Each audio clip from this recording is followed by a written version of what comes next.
Hey everyone, it's Ben Hardy here, and in today's video we are going to be going over a couple of 2022 Kia Souls. One of them is more of like a baseline package, and then the other one is more loaded up. First and foremost though, a huge shout out and thank you to the Jerry Signer Kia in South Salt Lake for giving me some time with both of these Kia Souls. Check their inventory in the description down below. Let's hop right into the video. Now let's go over both of these Kia Souls. Before we get into these Souls, and you guys will see some footage of me showing stuff on the cars while I'm going over this, I just want to go over the powertrains for the new Kia Soul.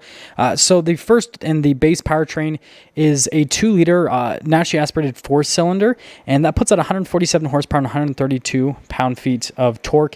And then there is a turbo variant that you can get, and it's a turbocharged 1.6-liter 4-cylinder, and it's twin scroll. It's good for 201 horsepower and then 195 pound-feet of torque, which is definitely pretty strong outputs for how small this car is. But yeah, anyways, those are the engine options. And you guys can obviously see with the visuals on this video some of the stuff that I've already shown here. You can see the tires, 205 millimeter tires, pretty small, but I mean, it's not a very large car.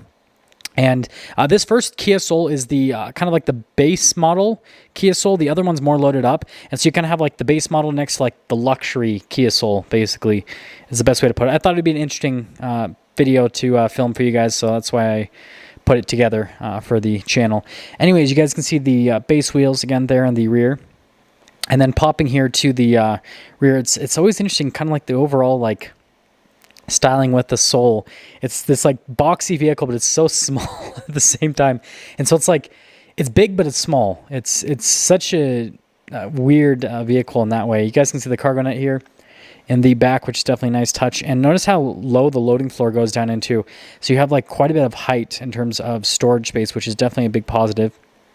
And then notice there is that handle, but it's easier just to grab the hatch itself. And you guys can see again with the stylization in the back, just like flat down, because again it's super boxy. You got the new Kia logo, which you guys know I'm a fan of, and then I love the blackout trim and then how it goes to the lights, and the lights kind of like wrap all the way around. I think that's really cool styling overall. And you guys can see down below here with the pattern there at the very bottom. I thought that was another cool touch here with the Soul. And then popping here to the interior, again, this is the entry-level one. Thought it was an interesting combination because, like, you got the red with the tan, or the kind of, it's like a, well, it's maybe not quite tan, but you know, it's like a tannish gray or grayish tan, whatever you want to call it. You guys can see the seat as well. Maybe some of you guys will call it cream. I've been told that I'm colorblind, apparently. So, not by a doctor, but by people in the comments section. You can see there's quite a bit of legroom. And then the nice thing with the Souls is, because the boxy design, there's tons of headroom. So if you're a tall person, you can actually fit in the vehicle very well. And then you guys can see here with the window sticker, tried to show you as best as I could, but for some reason the camera didn't want to focus on it. But you can see the standard equipment with it. And then you can see the base price. Super inexpensive, and then the total MSRP is like $20,000 or just over $20,000. Like, again, super inexpensive for a new vehicle, especially considering the new this market we've been in. And you can see the door panel here at the front, again with the padding, got all of your window controls right there with the mirror adjustments, and I really like that trim piece right there. I think that looks nice. And then you guys can see here with the mirrors. And then the storage space, all that fun stuff down below. And on the front seats, again, with the cloth, they got more aggressive bolstering than the back seats. And still really nice with that. And you guys can see all the manual adjustments there on the seat as well. And then you can see here with the pedal layout down below. And then you got the Soul logo there on the floor mat. And then you can see here, you know, with some more controls. Steering wheel is manually adjustable, if you guys are wondering. And speaking of steering wheel, pretty basic from a material standpoint. And then you can see all the controls there that they add onto the steering wheel with the new Kia logo there in the center. And something to mention is, even though it's pretty basic, I like the design of the steering wheel. And then you can see the gauge cluster, mostly analog gauges. There is a little screen in the center with that. And then you got the center infotainment system here. And kind of remember this whole layout so that when we go over the loaded up Soul, you guys can kind of see the differences with both of them. And then single zone climate and all that. I mean, especially at the price point and how small it is. Dual zone climate, it's not really expected. And then you get your drive mode select, so you can go from your normal driving to your sporty driving with your Kia Soul. And then storage space there in the center console. And yeah, that's pretty much everything for that base model. And you know, overall with the red and everything, I think it's a good looking car for, you know, $20,000. Looks pretty cool if you ask me.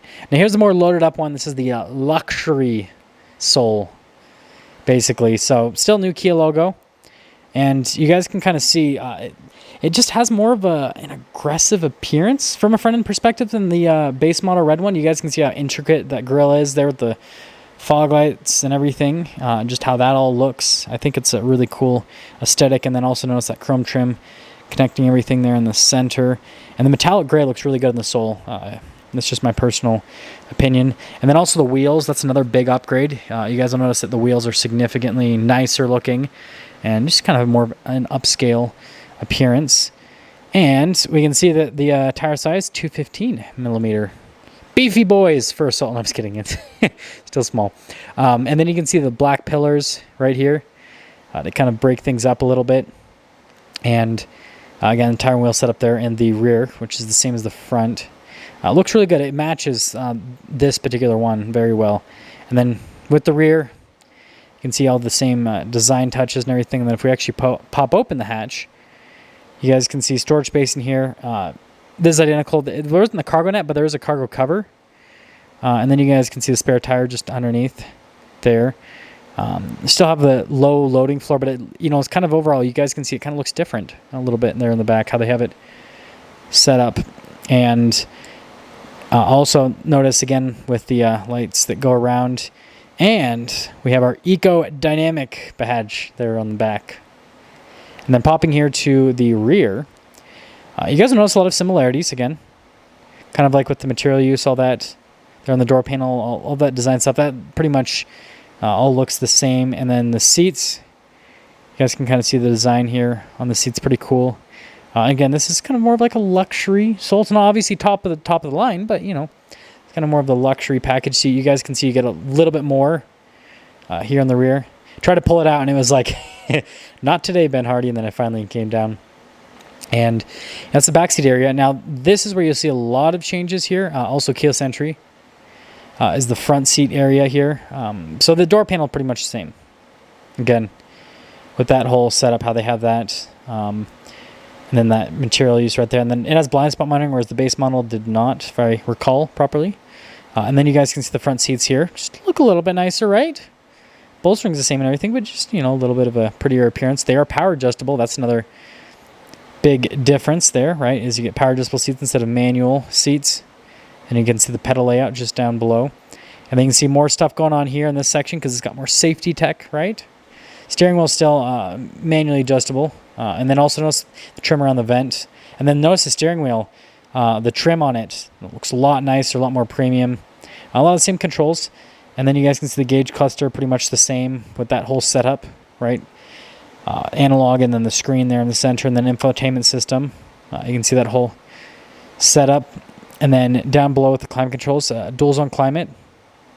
And then I believe it also has, as you guys can see, down below, you've got all these charging ports and everything here, and then the extra storage space, which is another nice feature to have. Heated seats, it's another thing you get. And then also, you guys can see the center console, that whole setup. So again, there's a lot of similarities, but you just get a few key luxury features that in the more loaded up Soul than you don't get in the base model. So that's kind of what you're paying the extra money for, basically. But yeah, that's the two Kia Souls. Hopefully you guys enjoyed that quick review.